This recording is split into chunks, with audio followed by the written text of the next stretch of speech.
हम जो ज़फ़र खान जी को जानते हैं, जो अहमद शाह बादशाह के दादा थे, वो वज़ीहुल मुल्क के बेटे थे।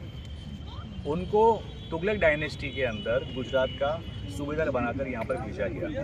और वो जब यहाँ पर आ गए, उसके बाद में तैमूर ने हमला किया दिल्ली पे। अब जब तैमूर ने दिल्ली को कॉन्कर कर लिया तो गुजरात, जो कि सूबेदारी में आता था दिल्ली सल्तनत की, तो वो उन्होंने आज़ाद हुकूमत अपनी इख्तियार कर ली। ज़फ़र खान का नाम मुज़फ़्फ़र शाह बन गया क्योंकि वो यहाँ के सुल्तान थे। रूल होता था पाटन से। पाटन क्योंकि गुजरात की जो पोर्ट एरिया था वो पाटन से दूर था, खंभात, सूरत। तो जब सुल्तान अहमद शाह गद्दी पे आए, तो सूरत और खंभात के ऊपर कब्जा कर लिया उनके चाचा ने। तो वो बगावत को दूर करने के लिए वो पाटन से निकले सूरत जाने के लिए। भरूच में उनका मुकाबला होता है और उनके जो चाचा वगैरह जो भी बागी लोग थे, उन्होंने वापस उनके साथ शामिल हो गए। रिटर्न में जब वो अहमदाबाद से गुजरे तो यहाँ पर आशा भील का राज था।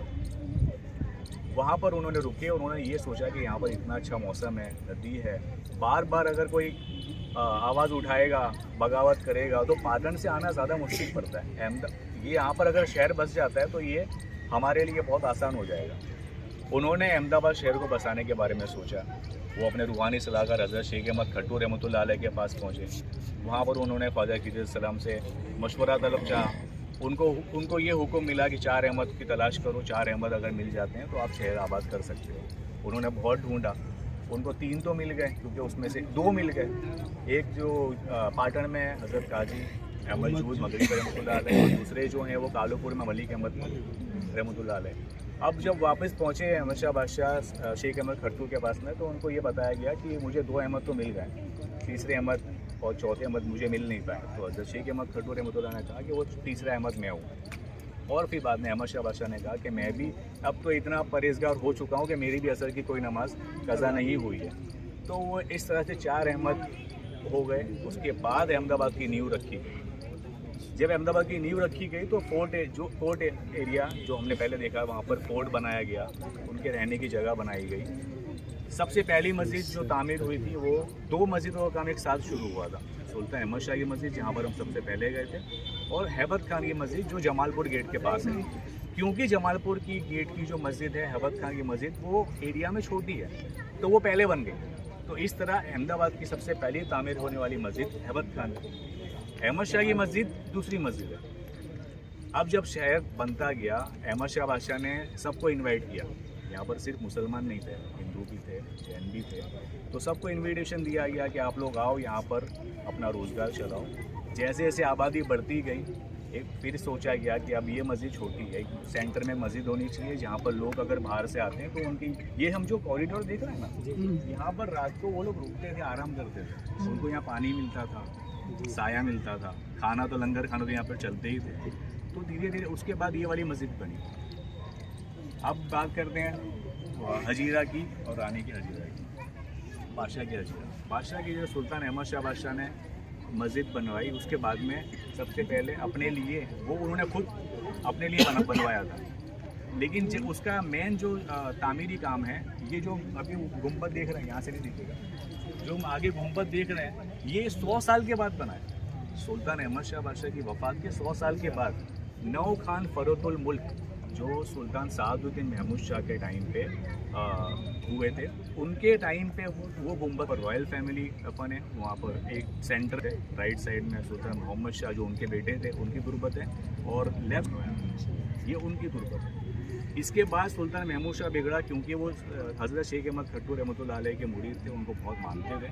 तो उन्होंने अपना मकबरा बेटे, उसके बराबर में उनके बेटे सुल्तान मुज़फ़्फ़र शाह हलीम महमूद शाह, जो सुल्तान मुज़फ़्फ़र शाह हलीम के बेटे थे। तो इस तरह से रॉयल फैमिली को दफनाया गया है। दूसरी है दिल्ली की, जो सेकंड बिगेस्ट है, और थर्ड बिगेस्ट है अहमदाबाद की। अच्छा, बट ये 3 में से सबसे ब्यूटीफुल और सबसे पुरानी है अहमदाबाद।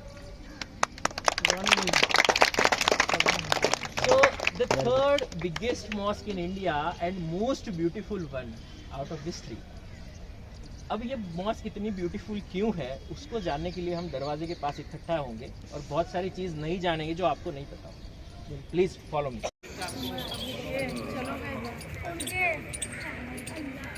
well.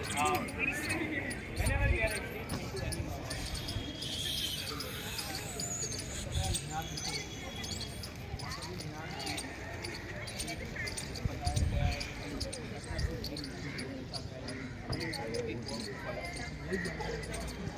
मैंने आपको बताया था वो बोलते हैं कि मीनार, मिंबर और मेहराब इस 3 element always be in side में। 1411 में अहमद शाह बादशाह पाटन से यहाँ आते हैं, यहाँ पर रूल करने का सोचते हैं, यहाँ पर कॉन्कर करते हैं, ये पूरा एरिया एक्वायर करते हैं। जब वो अपना कंस्ट्रक्शन स्टार्ट करते हैं मॉस्क बनाने, तो यहाँ के जो लोग थे all peoples were different, they are not aware about architectural style of the district.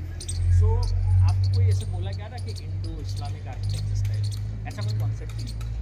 अगर आर्किटेक्चर में आप डीप स्टडी करोगे,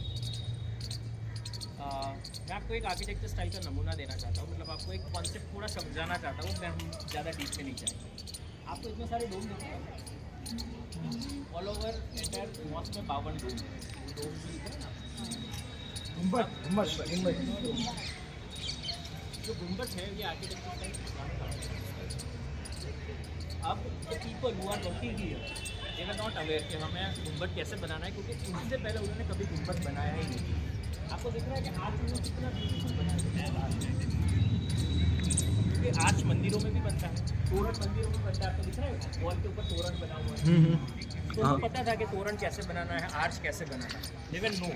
पर उनको डोम आर्किटेक्चर स्टाइल क्या होता है, दे वर नेवर न्यू। अब उनको पता ही नहीं है तो वो क्या करेंगे, वो ट्राई करेंगे बनाने का।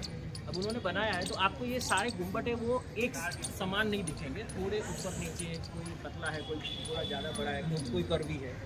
अब डोम आर्किटेक्चर स्टाइल आप ताजमहल की देखो, ताजमहल गए हो या कोई गुंबद दूसरा देखा होगा आपने, always a dome architecture style will be onion shape और गार्लिक शेप। डोम ऐसे होगा, ठीक है, ऐसे ऐसे करके फिर ऐसे बना, तो उसे गुंबद बोला जाए।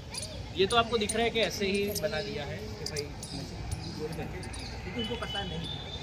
सेम थिंग है आर्किटेक्चर स्टाइल। आपको इस्लाम आर्किटेक्चर स्टाइल कभी भी बनेगा तो वो लिविंग थिंग कभी नहीं बनाएंगे। इस्लाम में माना जाता है कि लिविंग थिंग, प्लांट्स, एनिमल, जिसमें जीव है वो अल्लाह बना सकता है, खुदा बना सकता है, इंसान कभी नहीं बना सकता। इसलिए ज्योमेट्रिक डिजाइनिंग आपको बहुत सारी जगह दिखेगी, लेकिन लिविंग थिंग कभी नहीं दिखेगी। लिविंग थिंग इस मॉस्क में देखी जा सकती है, जो बहुत ही यूनिक चीज़ है, यूनिक फीचर्स है। दूसरी चीज़ आपको मैं बताना चाहूँगा, यहाँ को आपको दिखेगा देयर इज अ कलश। अब हिंदुइज्म में एक मान्यता है जिसे बोला जाता है कलश स्थापना। मैं आपको समझाता हूँ, डोंट वरी, फिर देखना, पहले सुन लो आराम से। कलश स्थापना का मीनिंग ये होता है कि आप कोई भी नया काम करते हो, जैसे शादी हो गई, मंगनी हो गई, नया घर खरीद लिया, सो वी डू अ कलश स्थापना। कलश स्थापना मतलब हम एक पॉट रखेंगे खड़ा, घड़े के ऊपर रखेंगे कोकोनट। कोकोनट मतलब ये श्रीफल। श्रीफल ऐसा फल है जो खुद ही बीज है, वो कभी झूठा नहीं होता, उसको बो दो वो फल मतलब पेड़ बन जाएगा। इसलिए श्रीफल उसके ऊपर रखेंगे। श्रीफल के ऊपर से वहाँ से बाहर आएगी क्या होगी, पत्तियाँ। वो पत्तियाँ होगी अशोकन ट्री, आशुपालो जो हम बोलते हैं। उसके अंदर पानी रहेगा, पानी के अंदर अगर ऊपर अपने श्रीफल रखा हुआ है तो पानी के अंदर श्रीफल रहेगा, तो श्रीफल एक फल है और फल पानी के अंदर जर्मिनेट होगा। बैक्टीरिया अंदर जर्मिनेट होंगे तो क्या हुआ, पानी में से एक जीव उत्पन्न हुआ। अगर पानी में से जीव उत्पन्न हो गया तो पानी में से एक जीवन उत्पन्न हुआ, तो ये जो जगह है, ये जो भूमि है, ये पावन होगी, क्योंकि जीव जहाँ पानी में से ही बाहर आता है। आज कोई भी जीव है पानी के अलावा बाहर आ सकता है। पहले दुनिया का आविष्कार हुआ तो सबसे पहले कहाँ समुद्र में लाइफ आई, मछली आई, उससे पहले अमीबिया आया। जो भी आप कितना भी हिस्ट्री देख लो, ह्यूमन रेस की हिस्ट्री देख लो, पानी में से हम बाहर आए। तो पानी में से, कलश में से बाहर आया, एक लीव्स बाहर आया, ये हम सिंबलाइज करते हैं कि ये लाइफ स्टार्ट हो गई। अब लाइफ स्टार्ट हो गई, फिर ये 3 चेन आपको दिख रहा है, 1 2 3। तो ये चेन दिखा रहा है कि हमारी जवानी, बचपन, जवानी और बुढ़ापा। बुढ़ा के बाद हम जब मर जाएंगे तो हम कहाँ जाएंगे, स्वर्ग में जाएंगे, जन्नत में जाएंगे। तो ये लोटस से सिंबलाइज किया गया, ये पूरा लाइफ साइकिल हमें डिस्प्ले किया गया है, सिंबलाइज है। अब कलश स्थापना हो गई, उसके बाद क्या हो गया, टेम्पल हो गया। अब टेम्पल के अंदर हिंदुइज्म में ऐसा बोला जाता है कि आप जब स्वर्ग में जाओगे, जन्नत पे जाओगे, या आप कहीं स्वर्ग में जाओगे, तो सबसे पहला आप एक पेड़ के नीचे बैठोगे। वो पेड़ बोला जाता है कल्प वृक्ष। तो ये भी कल्प वृक्ष हो गया और वो भी कल्प वृक्ष हो गया। ठीक है, ये ऐसा डेकोरेशन के लिए नहीं है, that is everything is meaningful. आप कोई भी एक पत्ती पकड़ लो, सबका एक मीनिंग है, कोई डेकोरेशन के लिए नहीं करा हुआ। उसके बाद ये आपको डिजाइनिंग, फिर से ग्लूमिंग लोटस, उसके बाद अशोकन लीव्स, फिर पिलर, फिर लोटस। तो आर्किटेक्चर स्टाइल का इन्फ्लुएंस इतना ब्यूटीफुली कोई मॉस्क में आपको नहीं दिखेगा जो अहमदाबाद की जुम्मा मॉस्क में आपको देखने को मिलता है।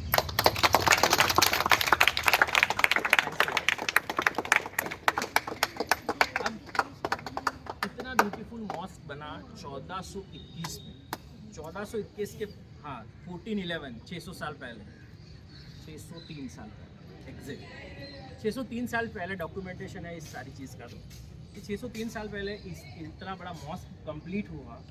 इस मॉस्क ने 4 मेजर अर्थक्वेक को अपोज किया। मतलब इससे 2001 में हमें 2000 के साल में एक अर्थक्वेक हुआ था, हमें पता ही है, वो बहुत सारा डिमोलिशन हुआ कच्छ में वगैरह। उससे पहले हमारा अर्थक्वेक तो 1819 में बोला जाता है, 200 साल पहले हुआ था, वो भी बहुत ही डिवास्टेटिंग था। और उससे पहले 2 अदर अर्थक्वेक हो गए। तो 600 साल में 4 अर्थक्वेक हुए और चारों अर्थक्वेक में ये मॉस्क ने सस्टेन किया है। मैंने आपको बताया architecture style, beam and column, earthquake shaking structure, सारा कुछ बनेगा। तो ये पूरा मस्जिद जो है वो ऐसे ही बनाया गया। आप हर एक पिलर को, हर एक इसको देखोगे। दूसरी एक ब्यूटी, आप अंदर चलिए, मैं आपको दिखाता हूँ कि पिलर कैसे डिजाइन किए गए। 9 बजे तक कंप्लीट करना था, अभी 11:15 बज रहे हैं, फिर भी सब इतने इंटरेस्ट के साथ, अच्छा फिर भी इतने इंटरेस्ट के साथ लोग देख रहे हैं।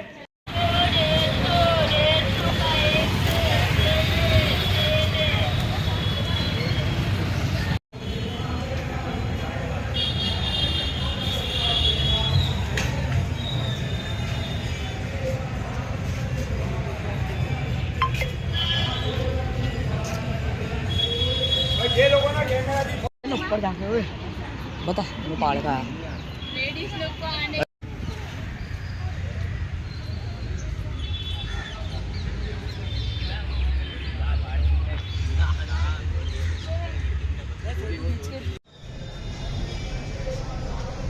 भद्र फोर्ट। જે લોકોના કેમેરાથી ફોટા પડ્યા છે બધા ગુડ મોર્નિંગ સરને મોકલી